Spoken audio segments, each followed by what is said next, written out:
Hi friends, ನಿಮ್ಮೆಲ್ಲರಿಗೂ ಕೂಡ ನಿಮ್ಮದೇ ಆಗಿರ್ತಕ್ಕಂಥ ಯೂಟ್ಯೂಬ್ ಚಾನಲ್ ಸ್ಟಡಿ ವಿತ್ ಪರಶುರಾಮ್ಗೆ ಸ್ವಾಗತ ಅಂತ ಹೇಳ್ತಾ, ನೀವೆಲ್ಲರೂ ಕೂಡ ಫಿಸಿಕ್ಸಲ್ಲಿ ಬಹುನಿರೀಕ್ಷಿತ ಪ್ರಶ್ನೆಗಳನ್ನು ನೋಡಿ ಕೆಮಿಸ್ಟ್ರಿಗಾಗಿ ವೆಯ್ಟ್ ಮಾಡ್ತಾಯಿದ್ರಿ, ಕಮೆಂಟು ಮಾಡ್ತಿದ್ರಿ. ಬಟ್ ನಾನು ಕೂಡ ಬಿಜಿ ಇದ್ದೆ. ಸೊ ಬಯಾಲಜಿ ಕೂಡ ಬೇಗನೆ ಕೊಡ್ತೀನಿ.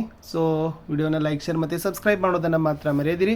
ಇದು ನಿಮ್ಮ ನಾಳೆ ನಡೀತಕ್ಕಂಥ 23/3/2026 ಕೆಮಿಸ್ಟ್ರಿಯಲ್ಲಿ ತುಂಬ ಇಂಪಾರ್ಟೆಂಟ್ ಕ್ವಶನ್ಸ್ಗಳನ್ನು, ಕಾನ್ಸೆಪ್ಟ್ಸ್ಗಳನ್ನು ಹೇಳ್ತಾ ಇದ್ದೀನಿ. ಓಕೆ, ಸೊ ನೀವೆಲ್ಲ ಯಾವ ಓದ್ಕೊಂಡು ಹೋಗಬೇಕು ಅನ್ನೋದನ್ನು ನೋಡ್ತೀನಿ, ಅದನ್ನು ಕೊಡ್ತಾ ಇದ್ದೀನಿ. ಯಾರಿಗೆ ಇದರ ಉತ್ತರಗಳನ್ನು ಬೇಕಲ್ಲ, ನಮ್ಮ ಸ್ಕೋರಿಂಗ್ ವಿಡಿಯೋಗಳು ಬರ್ತಾ ಇದ್ದಾವೆ.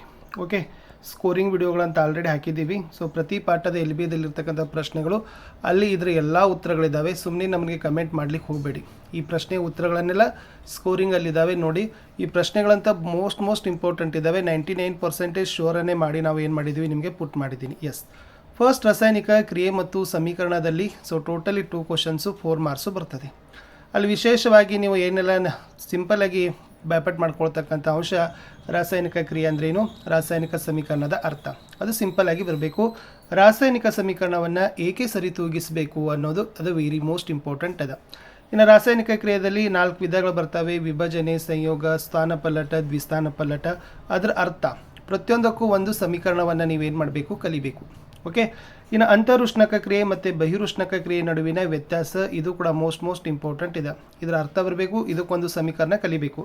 ಇನ್ನು ಉತ್ಕರ್ಷಣೆ, ನೆಕ್ಸ್ಟ್ ಅಪಕರ್ಷಣೆ, ಆಮೇಲೆ ರೆಡಾಕ್ಸ್ ಕ್ರಿಯೆ, ಇದು ವೆರಿ ಮೋಸ್ಟ್ ಇಂಪಾರ್ಟೆಂಟ್ ಆಗಿರ್ತಕ್ಕಂಥ ಪ್ರಶ್ನೆ. ಅಂತರುಷ್ಣಕ, ಬಹಿರುಷ್ಣಕ, ಉತ್ಕರ್ಷಣೆ, ಅಪಕರ್ಷಣೆ ಮತ್ತು ರೆಡಾಕ್ಸ್, ಇವು ಫಿಕ್ಸ್ ಆಗಿ ಬರ್ತಕ್ಕಂಥ ಕನ್ಸೆಪ್ಟ್ಗಳು. ಓಕೆನಾ. ಇನ್ನು ಕಮಟುವಿಕೆ ಅಂದರೆ ಏನು, ಕಮಟುವಿಕೆ ತಡೆಗಟ್ಟತಕ್ಕಂಥ 1-2 ವಿಧಾನಗಳು, ಸಂಕ್ಷಾರಣವನ್ನು ತಡೆಗಟ್ಟತಕ್ಕಂಥ 1-2 ವಿಧಾನಗಳು, ಅದನ್ನು ಕಲೀರಿ. ಲಾಸ್ಟ್ ನೀರಿನ ವಿದ್ಯುತ್ ವಿಭಜನೆ ಚಿತ್ರ ನಿಮಗೆ ಬರಲೇಬೇಕು. ಓಕೆ, ಅದನ್ನು ನೀವು ಚೆನ್ನಾಗಿದ್ರಿಂದ ಪ್ರಾಕ್ಟೀಸ್ ಮಾಡಿ. ಈ ಪಾಠದಲ್ಲಿ ಓವರಾಲ್ 23 ಮೋಸ್ಟ್ ಇಂಪಾರ್ಟೆಂಟ್ ರಾಸಾಯನಿಕ ಸಮೀಕರಣಗಳು ಇದ್ದಾವೆ. ಆ ರಾಸಾಯನಿಕ ಸಮೀಕರಣಗಳ ಹೇಳಿಕೆ ಕೊಟ್ಟರೆ ಸಮೀಕರಣವನ್ನು ಬರಬೇಕು, ಸಮೀಕರಣ ಕೊಟ್ಟರೆ ಸರಿದೂಗಿಸ್ಲಿಕ್ಕೆ ಬರಬೇಕು, ಅದನ್ನು ಕಲಿಬೇಕು. ಸಿಂಪಲ್ಲಾಗಿ ಕಾರಣ ಕೊಡಿ ಕೇಳ್ತಕ್ಕಂಥ ಪ್ರಶ್ನೆಗಳು ನಿಮ್ಮ LBಗಳಲ್ಲಿದ್ದಾವೆ. ಇಷ್ಟು ನೋಡಿದರೆ ಖಂಡಿತವಾಗಿ ಇಲ್ಲಿಂದ ಮ್ಯಾಕ್ಸಿಮಮ್ ಆಗಿ ನೀವೇನು ಮಾಡ್ತೀರಪ್ಪ ಅಂದರೆ ಕವರ್ ಮಾಡ್ತೀರಿ ಈ ಒಂದು ಪಾಠದಿಂದ. ನೆಕ್ಸ್ಟ್ ಬರೋಣ, ಆಮ್ಲ, ಪ್ರತ್ಯಾಮ್ಲ ಮತ್ತು ಲವಣಗಳು. ಇಲ್ಲಿ 3 ಪ್ರಶ್ನೆಗಳು ಬರ್ತಾ ಇದ್ದಾವೆ. 6 ಅಂಕ, 3 ಅಂಕದ 1, 2 ಅಂಕದ 1, 1 ಅಂಕದ 1. Very most important. ಇದೇ ಕನ್ಸೆಪ್ಟ್ ಮೇಲೆ ನಿಮಗೆ 2-3 ಮಾರ್ಕ್ಸ್ಗಳು ಬರ್ತಾವೆ. ಆಮ್ಲ ಮತ್ತು ಪ್ರತ್ಯಾಮ್ಲಗಳ ಭೌತ ಗುಣಗಳು, ರಾಸಾಯನಿಕ ಗುಣಗಳು ಮತ್ತು ಇವುಗಳ ವ್ಯತ್ಯಾಸ. ಇದು ವಿಶೇಷವಾಗಿ ನೀವು ಆಮ್ಲ ಮತ್ತು ಪ್ರತ್ಯಾಮ್ಲಗಳ ಭೌತ ಮತ್ತು ರಾಸಾಯನಿಕ ಲಕ್ಷಣಗಳಲ್ಲಿ ಅಲ್ಲೇನು ರಿಯಾಕ್ಟ್ ಆಗ್ತಾವಲ್ಲ ಸಮೀಕರಣಗಳು, ಆಮೇಲೆ ಅಲ್ಲೇ ಒಂದು ನಿಮ್ಗೆ ಏನಾಗ್ತವಪ್ಪ ಅಂದ್ರೆ ಕಾರಣ ಕೊಡ್ತಕ್ಕಂಥ ಪ್ರಶ್ನೆಗಳು ಇಲ್ಲಿಂದ ನಿಮಗೆ ಖಂಡಿತವಾಗಿ ಮ್ಯಾಕ್ಸಿಮಮ್ ಆಗಿ ಬರ್ತಾವೆ. pH ಸ್ಕೇಲನ್ನು ನೋಡ್ಕೊಂಡು ಹೋಗಬೇಕು. pH ಮೌಲ್ಯ, ಓಕೆ, ದ್ರಾವಣಗಳನ್ನು ಕೊಡ್ತಾರೆ, pH ಮಾನ ಕೊಡ್ತಾರೆ, ಯಾವುದು ಆಮ್ಲ, ಯಾವುದು ಪ್ರತ್ಯಾಮ್ಲ, ಯಾವುದು ತಟಸ್ಥ, ಅದನ್ನು ನಿಮಗೆ ಗುರುತಿಸ್ಲಿಕ್ಕೆ ಬರಬೇಕು. ಅದೇ ತನ್ನಾಗಿ ಲಿಟ್ಮಸ್ ಪೇಪರ್ಗಳನ್ನು ಕೊಟ್ಟಾಗ ಬಣ್ಣಗಳನ್ನು ಬದಲಾಗೋದು, ಬಣ್ಣ ಬದಲಾಗದೇ ಇರೋದು, ಇದ್ರ ಮೇಲೇನೂ ಕೂಡ ನಿಮಗೆ ಅಪ್ಲೈಡ್ ಕ್ವಶನ್ಸ್ಗಳು ಬರ್ತವೆ. ವೆರಿ ಮೋಸ್ಟ್ ಇಂಪಾರ್ಟೆಂಟ್, ತಟಸ್ಥೀಕರಣ ಕ್ರಿಯೆ, ಉಭಯವರ್ತಿ ಆಕ್ಸೈಡ್ಗಳು, ಇದನ್ನು ಚೆನ್ನಾಗಿ ಅರ್ಥಗಳು ಮತ್ತು ಉದಾಹರಣೆಗಳನ್ನು ಕಲ್ಕೊಂಡೋಗಿ. ಈ ಪ್ರಶ್ನೆ ಇಂಪಾರ್ಟೆಂಟ್ ಅದ. ಆಮ್ಲವನ್ನು ಸಾರರಿಕ್ತಗೊಳಿಸುವಾಗ ಆಮ್ಲವನ್ನೇ ನೀರಿಗೆ ಸೇರಿಸಬೇಕು ಏಕೆ? ಇಲ್ಲಿ ಇನ್ನೊಂದು ಪ್ರಶ್ನೆ ಬರ್ತದೆ ನೋಡಿ, ರೈತರ ಜಮೀನಿಗೆ ಸುಣ್ಣವನ್ನು ಬೆರೆಸೋದು ಅಂತ ಇದೆ. ಸೊ ಅದು ಒಂದು ಕೂಡ ಅಪ್ಲೈಡ್ ಆಗಿರ್ತಕ್ಕಂಥ ಪ್ರಶ್ನೆ. ಇನ್ನು ಇಲ್ಲಿರ್ತಕ್ಕಂಥ ಮೋಸ್ಟ್ ಇಂಪಾರ್ಟೆಂಟ್ ಚಿತ್ರ, ಸಾರರಿಕ್ತ ಸಲ್ಫ್ಯೂರಿಕ್ ಆಮ್ಲದೊಂದಿಗೆ ಸತುವಿನ ಚೂರುಗಳ ಪ್ರಯೋಗ. ಓಕೆ, ಅದನ್ನು ಚಿತ್ರ ಪ್ರಾಕ್ಟೀಸ್ ಮಾಡಿ. ಹಲ್ಲಿನ ಸವೆತ, it's a very most important. ಹಲ್ಲಿನ ಸವೆತ ಏಕೆ ಉಂಟಾಗ್ತದೆ, ಅದನ್ನು ಹೇಗೆ ತಡೆಗಟ್ತಾರೆ ಅಂತ ನಿಮಗೆ ಕೊಟ್ಟಿದ್ದಾರೆ. ಕ್ಲೋರ ಅಲ್ಕಲಿ ಪ್ರಕ್ರಿಯೆ ಉತ್ಪನ್ನಗಳು, ಇಲ್ಲಿ 3 ಉತ್ಪನ್ನಗಳು ಬರ್ತಾವೆ. ಪ್ರತಿಯೊಂದು ಉತ್ಪನ್ನದ ಏನು ಬರಬೇಕಪ್ಪ ಅಂತಂದ್ರೆ ಉಪಯೋಗಗಳನ್ನು ಬರಬೇಕು.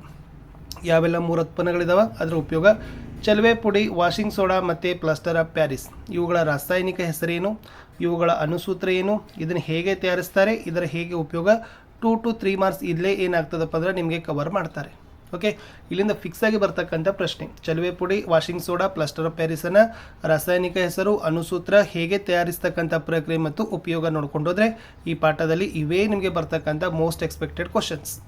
ಲೋಹಗಳು ಮತ್ತು ಅಲೋಹಗಳು ಪಾಠಕ್ಕೆ ಬರೋಣ. ಇಲ್ಲಿ 3 ಅಂಕದ 1, 2 ಅಂಕದ 1, 1 ಅಂಕದ 1, ಒಟ್ಟು 4 ಪ್ರಶ್ನೆ, 7 ಪ್ರಶ್ನೆಗಳು ನಿಮಗೆ ಸಿಗ್ತಾವೆ. ಇಲ್ಲಿ ಮೋಸ್ಟ್ ಇಂಪಾರ್ಟೆಂಟ್ ಏನಪ್ಪ ಅಂದರೆ ಲೋಹ ಮತ್ತು ಅಲೋಹದ ಭೌತ ಮತ್ತು ರಾಸಾಯನಿಕ ಗುಣಗಳು ಅಂತ ಹೇಳ್ತಾರೆ. ಸೊ ಲೋಹ ಮತ್ತು ಅಲೋಹಗಳ ಭೌತ ಮತ್ತು ರಾಸಾಯನಿಕ ಗುಣಗಳು, ಇಲ್ಲಿ ಕೆಲವೊಂದಿಷ್ಟು ನಿಮಗೆ ಸಮೀಕರಣಗಳು ಕೂಡ ಸಿಗ್ತಾವೆ, ಕೆಲವೊಂದಿಷ್ಟು ಕಾರಣ ಕೊಡ್ತಕ್ಕಂಥ ಪ್ರಶ್ನೆಗಳು ಕೂಡ ನಿಮ್ಗೆ ಏನು ಮಾಡ್ತಾವಪ್ಪ ಅಂದ್ರೆ ಇಲ್ಲಿ ಕೊಡ್ತಾರೆ. ಅದನ್ನು ನೀವು ಚೆನ್ನಾಗಿ ಕಲೀರಿ.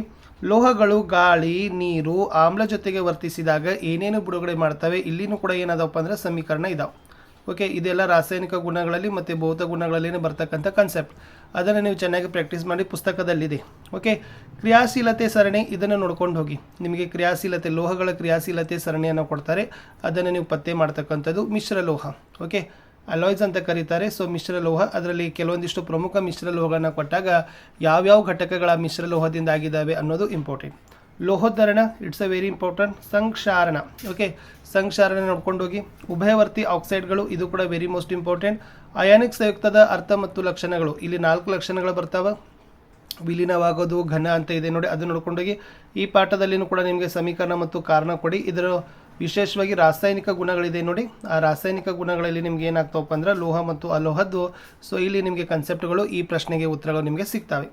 ಇನ್ನು ಕಬ್ಬಿನ ತುಕ್ಕು ಹಿಡಿಯದಂತೆ ನೀವೆಲ್ಲ ಯಾವ ಕ್ರಮಗಳನ್ನು ಕೈಗೊಳ್ತೀರಿ? ಸ್ವಲ್ಪ ಅದುರುಗಳ ಬಗ್ಗೆ ನೋಡ್ಕೊಡ್ರಿ. ಇದು ಲಾಸ್ಟ್ 2020ರಲ್ಲಿ ಕಾನ್ಸೆಪ್ಟ್ ಬಂದಿತ್ತು ಅದುರಿನ ಬಗ್ಗೆ. ಹುರುವಿಕೆ ಮತ್ತು ಕಾಸುವಿಕೆ ನಡುವಿನ ವ್ಯತ್ಯಾಸ, ಈ ಪ್ರಶ್ನೆ ಮೋಸ್ಟ್ ಇಂಪಾರ್ಟೆಂಟ್ ಅದ. ಆಲ್ರೆಡಿ ನೀವು ಪ್ರಿಪ್ರೇಟರಿಲಿನೂ ಕೂಡ ಬರೆದಿದ್ದೀರಿ, ಮಾಡೆಲ್ ಕ್ವಶನ್ ಪೇಪರಲ್ಲಿನೂ ಕೂಡ ನಿಮಗೆ ಕೊಟ್ಟಿದ್ದಾರೆ. ಇನ್ನು ಲೋಹದ ಮೇಲೆ ಹಬೆಯ ವರ್ತನೆಯ ಚಿತ್ರ, ತಾಮ್ರದ ವಿದ್ಯುತ್ ವಿಭಜನೆ ಚಿತ್ರ, ಎರಡರಲ್ಲಿ ಒಂದಂತೂ ಫಿಕ್ಸ್ ಆಗಿ ಬರ್ತದೆ. ಸ್ವಲ್ಪ ಎಲೆಕ್ಟ್ರಾನ್ ಚುಕ್ಕಿ ವಿನ್ಯಾಸ ನೋಡ್ಕೊಂಡೋಗಿ. ಇಲ್ಲಿ ಯಾವುದು ಇಂಪಾರ್ಟೆಂಟ್ ಅದಂದ್ರೆ ಮೆಗ್ನೀಸಿಯಂ ಕ್ಲೋರೈಡ್ ಅದ. ಸೋಡಿಯಂ ಮತ್ತು ಕ್ಲೋರಿನ್ ನಡುವೆ ಅಯಾನಿಕ್ ಬಂಧ ಹೇಗೆ ಉಂಟಾಗ್ತದೆ ಅಂತ ಇಲ್ಲಿನೂ ಕೂಡ ಚುಕ್ಕಿ ರಚನೆ ಇದೆ. ಅವೆರಡೂ ಕೂಡ ಚೆನ್ನಾಗಿ ನೀವೇನು ಮಾಡಬೇಕಪ್ಪ ಅಂದ್ರೆ ಪ್ರಾಕ್ಟೀಸ್ ಮಾಡಲೇಬೇಕು. ಇವು ಎರಡು LBAದಲ್ಲಿರ್ತಕ್ಕಂಥ ಪ್ರಶ್ನೆಗಳೇ ಇತ್ತು. ಇನ್ನು ಮುಂದೆ ಬರ್ತೀನಿ. ಕಾರ್ಬನ್ ಮತ್ತು ಅದರ ಸಂಯುಕ್ತಗಳು, very most important and very difficulty ಆಗಿರ್ತಕ್ಕಂಥ ಲೆಸನ್. ಎಲ್ಲ ಕಾನ್ಸೆಪ್ಟ್ಗಳನ್ನ ಅಕ್ಯುರೇಟ್ ಆಗಿ ಬರೀಬೇಕು, ಭೋಗಸ್ ಬರೋಕ್ಕೆ ಅವಕಾಶನೇ ಇಲ್ಲ. ಸೊ ಅಷ್ಟೇ ನೀವು ಚೆನ್ನಾಗಿ ನೋಡ್ಕೊಂಡು ಹೋಗಬೇಕು.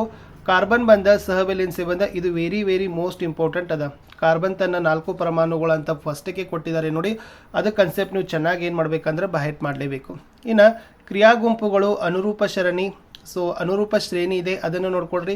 ಸಂಕಲನ ಕ್ರಿಯೆ ಮತ್ತು ಆದೇಶನ ಕ್ರಿಯೆಯ ವ್ಯತ್ಯಾಸ, ಇದರ ಅರ್ಥ ಮತ್ತು ಒಂದೊಂದು ಸಮೀಕರಣ ಉದಾಹರಣೆಗಳು. ಆಮೇಲೆ ವೆರಿ ಮೋಸ್ಟ್ ಇಂಪಾರ್ಟೆಂಟ್, ಪರ್ಯಾಪ್ತ ಮತ್ತು ಅಪರ್ಯಾಪ್ತ ಹೈಡ್ರೋಕಾರ್ಬನ್ಗಳ ನಡುವಿನ ವ್ಯತ್ಯಾಸ. ಈ ಪ್ರಶ್ನೆ ಎಲ್ಲಿ ಕೂಡ ಬಂದಿಲ್ಲ, ಓಕೆ, ಅಂದರೆ 3 ಸರಣಿಗಳಲ್ಲಿ ಬಂದಿಲ್ಲ. ಸೊ ಇದನ್ನು ಬರ್ತಕ್ಕಂಥ ಚಾನ್ಸಸ್ ತುಂಬಾ ಇದೆ. ಪರ್ಯಾಪ್ತ ಮತ್ತು ಅಪರ್ಯಾಪ್ತ ಹೈಡ್ರೋಕಾರ್ಬನ್ಗಳ ನಡುವಿನ ವ್ಯತ್ಯಾಸ ಬರೆದ್ರೂ ಕೂಡ ಇದರಿಲ್ಲ. ಸ್ವಲ್ಪ ಎಥನಾಲ್ ಮತ್ತು ಎಥನೋಯಿಕ್ ಆಮ್ಲಗಳ ಬಗ್ಗೆ ನೋಡ್ಕೊಂಡು ಹೋಗಿ. ಸೊ ಅದರ ಅರ್ಥಗಳು, ಆಮೇಲೆ ಅದರ ಪ್ರಕ್ರಿಯೆ. ಸಾಬೂನು ಸ್ವಚ್ಛಗೊಳಿಸೋ ಪ್ರಕ್ರಿಯೆ, ಪ್ರತಿಯೊಂದು ಸರಿ ಏನು ಮಾಡಿದ್ದಾರೆ ಅಂದರೆ ಕೇಳಿದ್ದಾರೆ. ಸಾಬೂನು ಸ್ವಚ್ಛಗೊಳಿಸೋ, ಸ್ವಲ್ಪ ನೀವೇನು ಮಾಡಿರಿ, ಸಾಬೂನು ಮತ್ತು ಮಾರ್ಜಕ ನಡುವಿನ ವ್ಯತ್ಯಾಸವನ್ನು ಚೆನ್ನಾಗಿ ಓದ್ಕೊಡ್ರಿ. ಯಾಕಂದರೆ ಈ ಪ್ರಶ್ನೆ ಯಾವತ್ತೂ ಕೇಳಿದ್ದಾರೆ, ಸಾಬೂನು ಸ್ವಚ್ಛಗೊಳಿಸ್ತಕ್ಕಂಥದ್ದು. ಬಟ್ ಸಾಬೂನು ಮತ್ತು ಮಾರ್ಜಕದ ನಡುವಿನ ವ್ಯತ್ಯಾಸನೂ ಕೂಡ ನಿಮ್ಗೆ ಏನಾಗ್ಬೋದಪ್ಪ ಅಂದ್ರೆ ಬರ್ಬೋದು. ಆಮೇಲೆ ಎಸ್ಟರೀಕರಣ ಇದೆ. ಎಸ್ಟರೀಕರಣ, ನೀರಿನ ಗಡಸುತನಕ್ಕೆ ಕಾರಣವಾಗಿರ್ತಕ್ಕಂಥ ಲವಣಗಳು, ಅದು ಸಿಂಪಲ್ ಆಗಿರ್ತಕ್ಕಂಥ ಪ್ರಶ್ನೆ. ಆಮೇಲೆ ನೈಟ್ರೋಜನ್, ಈಥೇನ್ ಮತ್ತು ಮೀಥೇನ್ ಚುಕ್ಕಿ ರಚನೆ, ವೆರಿ ವೆರಿ ವೆರಿ ಇಂಪಾರ್ಟೆಂಟ್ ಆಗಿರ್ತಕ್ಕಂಥದ್ದು. ಒಂದಂತೂ ಬಂದೇ ಬರ್ತದೆ. ಓಕೆ, ರಚನಾ ಸಮಾಂಗಿಗಳು ಅಂತ ಇದೆ. ಸೊ ಇಲ್ಲಿ ರಚನಾ ಸಮಾಂಗಿಗಳಂದ್ರೆ ಏನು? ಸೊ ರಚನಾ ಸಮಾಂಗಿಗಳ ಎನ್ ಬ್ಯೂಟೇನ್, ಐಸೋಬ್ಯೂಟೇನ್ ಅಂತ ಇದೆಯಲ್ಲ, ಆ ಕಾನ್ಸೆಪ್ಟನ್ನು ನೋಡ್ಕೊಂಡೋಗಿ. ಆಮೇಲೆ ಈ ಪಾಠದಲ್ಲಿ ಸಂಯುಕ್ತಗಳ ಉಂಗುರ ರಚನೆ ಅಂತ ಕೊಡ್ತಾರೆ. ಅಲ್ಲಿ ಪೆಂಟೇನ್ ಇದೆ, ಬ್ಯೂಟೇನ್ ಇದೆ, ಓಕೆ, ಹೆಕ್ಸೇನ್ ಇದೆ. ಸೊ ಅವೆಲ್ಲವುಗಳನ್ನು ನೀವು ಏನು ಮಾಡಬೇಕು, ಉಂಗುರ ರಚನೆಗಳನ್ನು ಚೆನ್ನಾಗಿ ಬರೆಯೋದನ್ನು ಪ್ರಾಕ್ಟೀಸ್ ಮಾಡಿದರೆ ಈ ಪಾಠದಿಂದ ಮ್ಯಾಕ್ಸಿಮಮ್ ಆಗಿ ಅಂಕಗಳನ್ನು ಗಳಿಸ್ತೀರಿ. ಇಷ್ಟು ನಾನು ಹೇಳಿರ್ತಕ್ಕಂಥ ಪ್ರತಿಯೊಂದು ಪಾಯಿಂಟನ್ನು ಹಾರ್ಡ್ ವರ್ಕ್ ಜೊತೆಗೆ ಸ್ವಲ್ಪ ಸ್ಮಾರ್ಟ್ ವರ್ಕ್ ಮಾಡಿ ಖಂಡಿತವಾಗಿ ಅಂಕಗಳು ನಿಮಗೆ ಸಿಗ್ತವೆ. ಸೊ ಬಯಾಲಜಿನೂ ಕೂಡ ಬೇಗನೆ ಲೈನಪ್ ಮಾಡ್ತೀನಿ. ನಮ್ಮ 60 ಅಂಕಗಳ ಪ್ರಶ್ನೆ ಮತ್ತು ಉತ್ತರದ ವಿಡಿಯೋಗಳಿದ್ದಾವೆ. ಇವುಗಳೆಲ್ಲ ಉತ್ತರಗಳನ್ನು ಸ್ಕೋರಿಂಗ್ ಪ್ಯಾಕೇಜಲ್ಲಿ ಬರ್ತವೆ, ಅವುಗಳನ್ನ ನೋಡಿ ಅಂತ ಹೇಳ್ತಾ best of luck. Thank you.